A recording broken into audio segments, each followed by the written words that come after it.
Olá, meus amores, bom dia! Vamos para mais uma aula de ciências e na aula de hoje nós iremos falar sobre as rochas e o solo. Os seres humanos, eles podem utilizar o solo para plantar, criar animais, extrair materiais e construir cidades, por exemplo.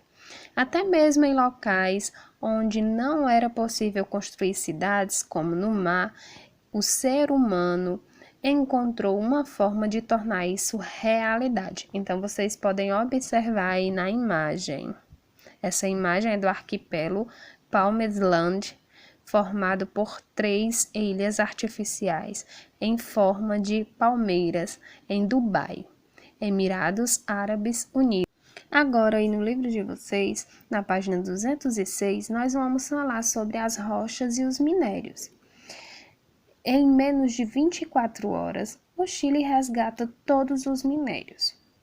Após 70 dias de espera, uma noite histórica, às 23 horas e 8 minutos da terça-feira de 12 de outubro de 2010, teve início o resgate dos 33 homens presos a quase 700 metros de profundidade na mina San José, no Chile.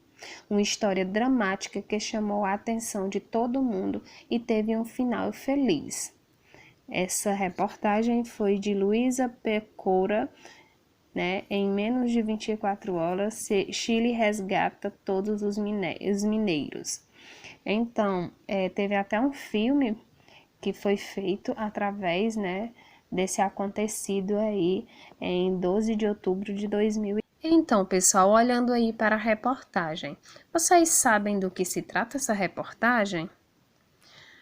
Você já ouviu falar no que é uma mina? Se necessário, né, façam aí algumas pesquisas ou perguntem aos pais de vocês para descobrirem o que é uma mina. O planeta Terra é formado por camadas. A camada mais superficial da Terra é chamada de crosta terrestre e possui 7 a 70 quilômetros de espessura. A crosta terrestre é formada principalmente por rochas, as quais são formadas basicamente por minerais. Os minerais são compostos geralmente por sólidos e são encontrados naturalmente no ambiente. Então, nós temos aí, né, a imagem da crosta terrestre, né, uma representação, e essa camada é representada pelos continentes e pelo fundo dos oceanos. As rochas, elas podem ser transformadas por um ou vários minerais. Por isso, existem rochas com diferentes características. Então, vamos ver aí, primeiro, a primeira imagem, né? Nós temos o granito, que é uma rocha constituída por diferentes minerais, como a mica, o feldspato e o quartzo, e é uma rocha rígida utilizada para pisos e pias. Então, é muito comum nós vermos, né, esse tipo de pedra, o granito, né, nas nossas casas, nas casas de outras pessoas, porque é utilizado para pias e outras coisas mais. Já o calcário é uma rocha formada basicamente pelo mineral calcita. É uma rocha muito utilizada em construções e no preparo do solo, né, que é essa pedrinha aí branca, mais esbranquiçada. Então, muitos minerais podem ser explorados e utilizados pelo ser humano. Nesse caso, os minerais passam a ser chamados de minérios. A atividade de extração desses minérios das rochas da crosta terrestre é chamada de mineração. Essa atividade é realizada nas minas, como a mina de São José, citada no trecho da reportagem da página anterior. Os principais minérios explorados no Brasil são o ferro, a bauxita, o manganês, o nióbio, o cobre, o ouro, dentre outros. Os minérios podem ser utilizados pelos seres humanos para os mais variados fins, como na fabricação de utensílios domésticos, de automóveis, de vidros e até de moedas. Então, as moedas, elas são feitas de diferentes minérios, como o níquel e o cobre. Nós aprendemos um pouquinho sobre, as rochas e os minérios. Agora nós vamos aprender um pouquinho sobre a formação do solo. Então, você já ouviu o seguinte ditado popular? Água mole em pedra dura, tanto bate até que fura? Se sim, é um ditado bem comum. A mensagem do ditado popular acima pode ser relacionada ao processo de formação do solo. Então, vamos ver a seguir um esquema representando esse processo, que é essa foto aí que vocês estão vendo. Bom, as rochas que formam a crosta terrestre, elas ficam expostas à ação de diferentes fatores naturais, como o vento, a chuva, a luz solar e os seres vivos.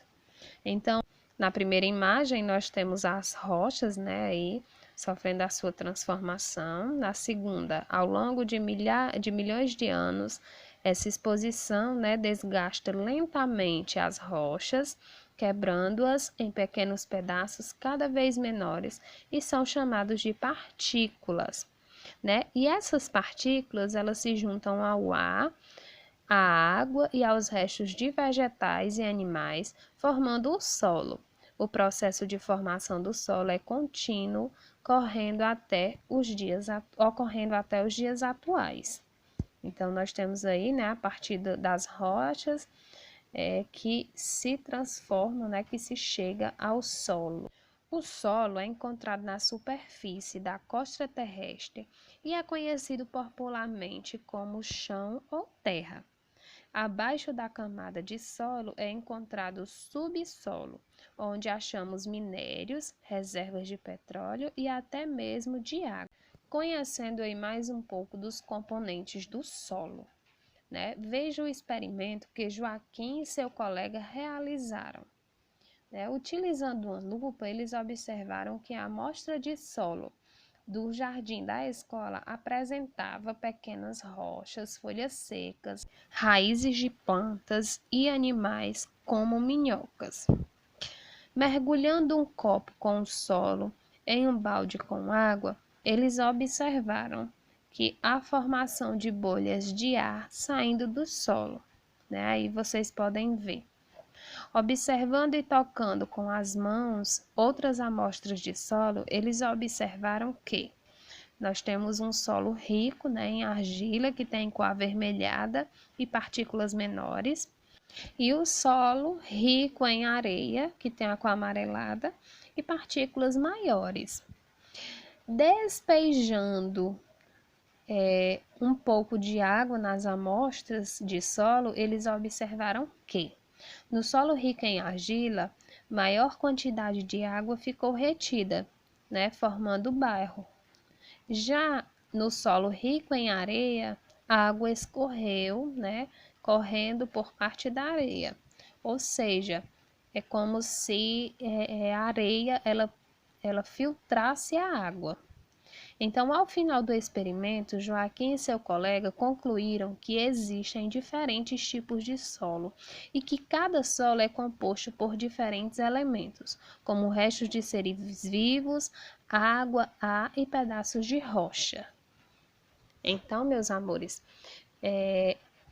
nas próximas aulas nós vamos conhecer mais um pouco sobre o solo, e os seus componentes e o solo com os seres vivos. Até a próxima.